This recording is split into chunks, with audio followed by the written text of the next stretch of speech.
Hey guys, how's it going? So I was on the interweb the other day and I discovered this song, and it's from a 1946 movie, and I was shocked by the lyrics. And once you hear this, you'll understand why. But it also led me to three other mini rabbit holes, which are equally as interesting. So this has to do with two of our favorite disaster cities, the Great Earthquake of San Francisco, 1906, and then the Great Fire of Chicago, 1871. And I also talked about these in my Convenient Fires video. But yeah, these lyrics are strange. I do not know why anyone would write lyrics like this for a song in 1946. And then I will also connect the dots to three other mini rabbit holes. So check this out.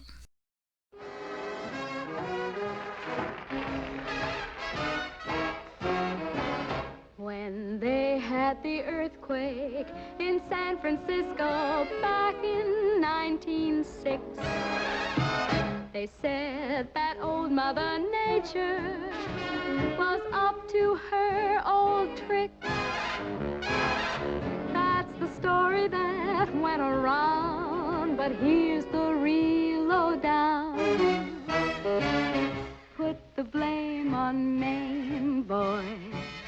Put the blame on Mame. One night she started to shim and shake. That brought on the Frisco quake. So you can put the blame on Mame, boy. Put the blame on Mame. All your fault? Yeah, this is your fault. When Mrs. O'Leary's car kicked the lantern in Chicago town, they say that started the fire that burned Chicago down. That's the story that went around, but here's the real lowdown. Put the blame on Mame, boy. Put the blame on Mame. Mame kissed a buyer from out of town. That kiss burned Chicago down. So you can put the blame on Mame, boys. Put the blame on Mame. So that's the story that went around anyways, but it doesn't stop there. Not only are the lyrics very strange, in my opinion anyways, but if you go to the Wikipedia page for the movie Gilda 1946, you will find another interesting tidbit. When you scroll down, you see Operation Crossroads Nuclear Test. What in the world does that have to do with the movie Gilda?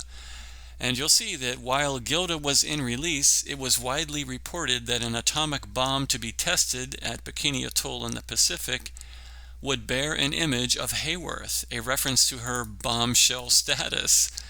So they also nicknamed the device Gilda, just like the movie Gilda, and they stenciled it on the bomb in 2-inch black letters. So 1946, the fourth atomic bomb ever to be detonated, was advertised and marketed in conjunction with this movie Gilda.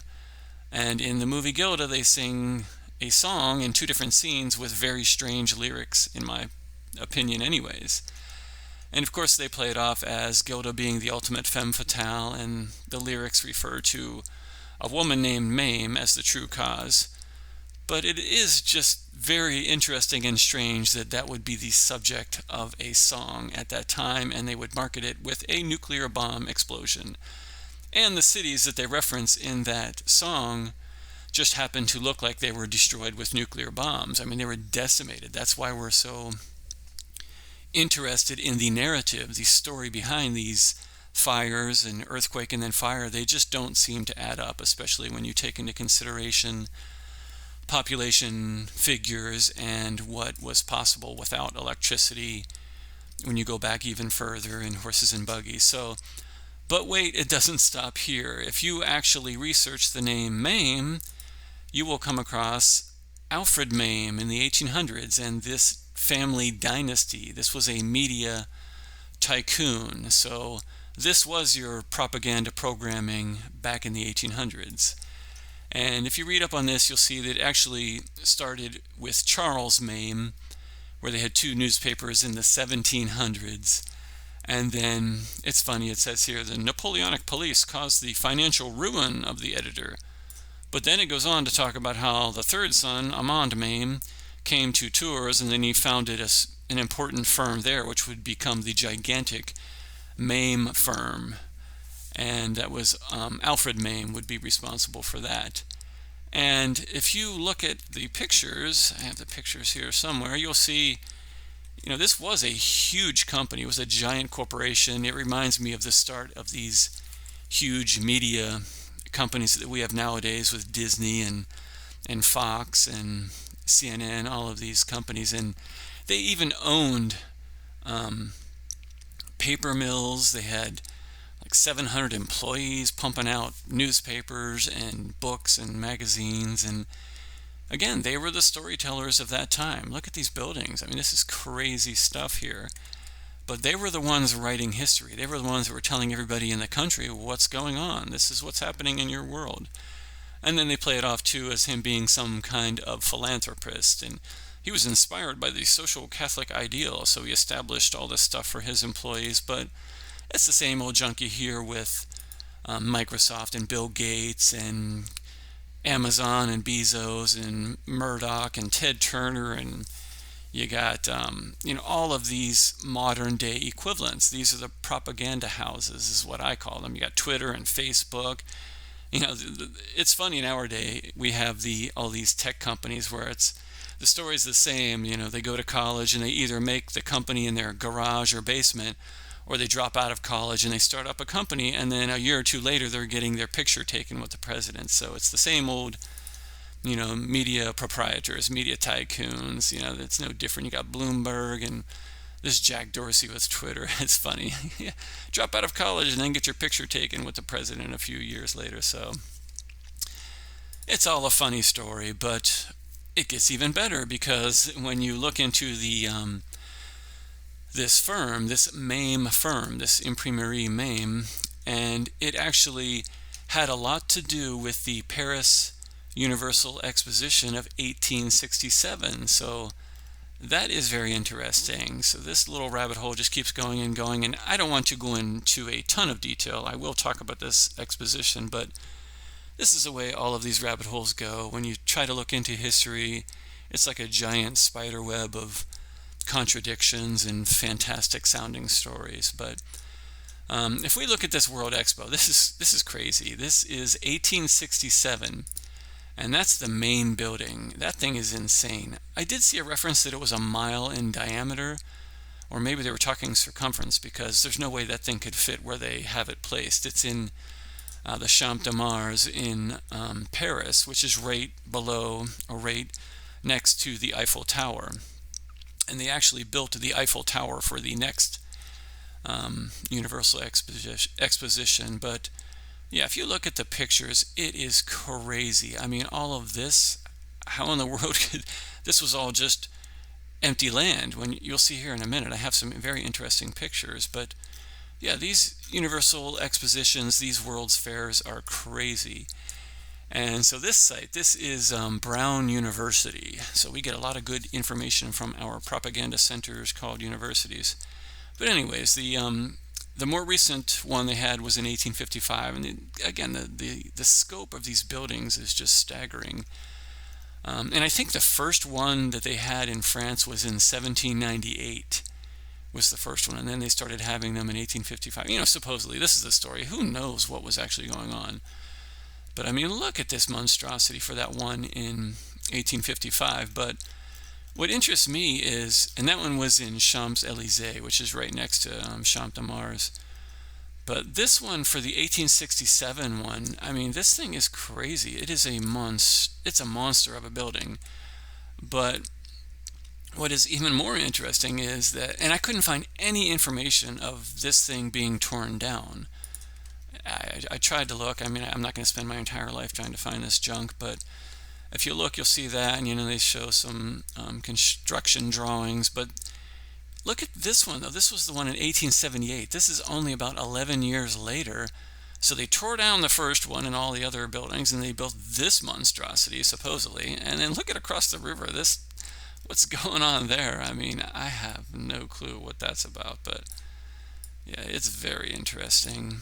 So yeah, there's no pictures of the first one being torn down. Look at all this stuff in the background. Yeah, I don't know what's going on, but this is just insane looking. These buildings. You hear some more, and this is the main front-facing part of that building. I mean, this thing's a monster. Look at that sucker. So yeah, and they built all kinds of other buildings for these World's Fairs, these expositions. I mean, gosh, look at this one. What is this one for? This was the 1889 one, so they tore that one down.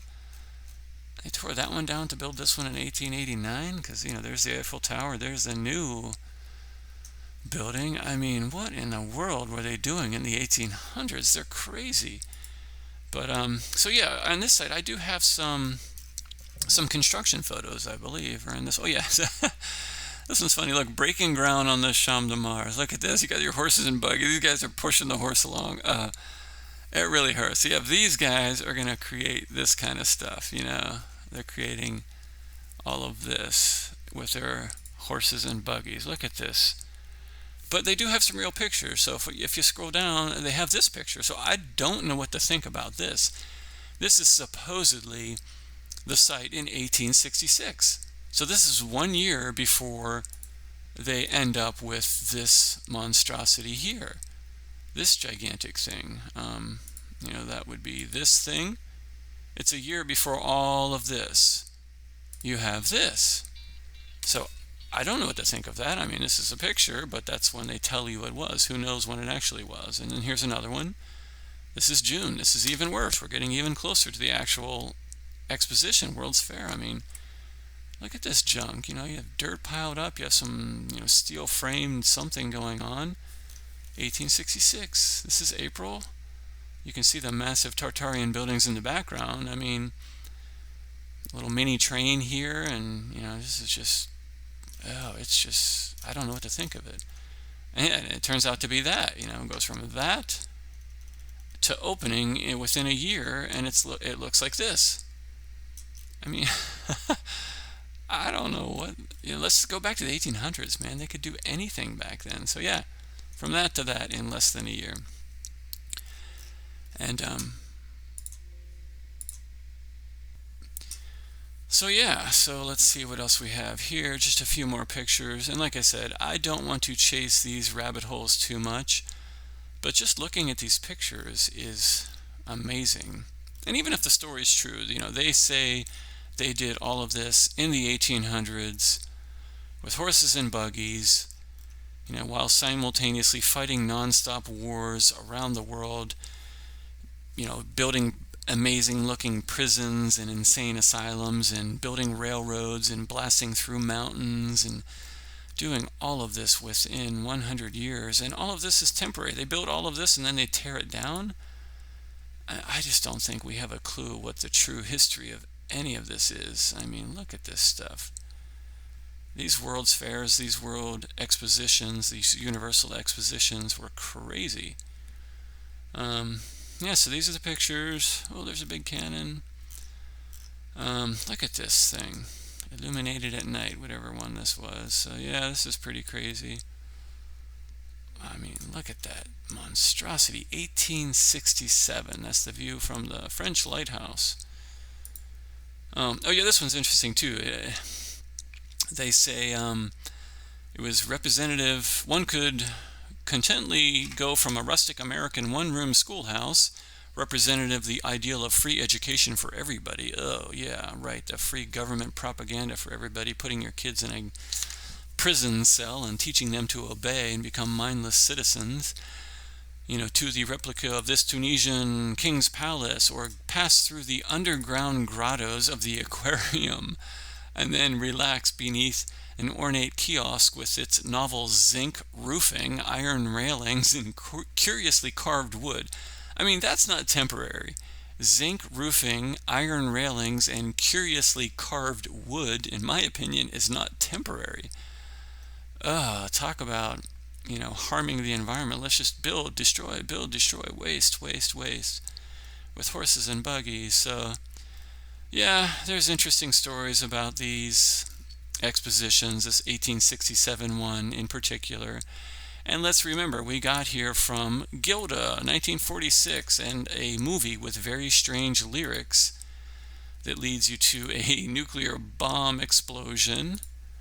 And then, it leads you from nuclear bomb to this media tycoon and his family and his, monstrosity, his corporation, to the World's Fair. So, yeah, it might be a stretch to connect all of these, but regardless, each one of them separately is very interesting in my opinion, and I'm still amazed at how they could ever pull this off.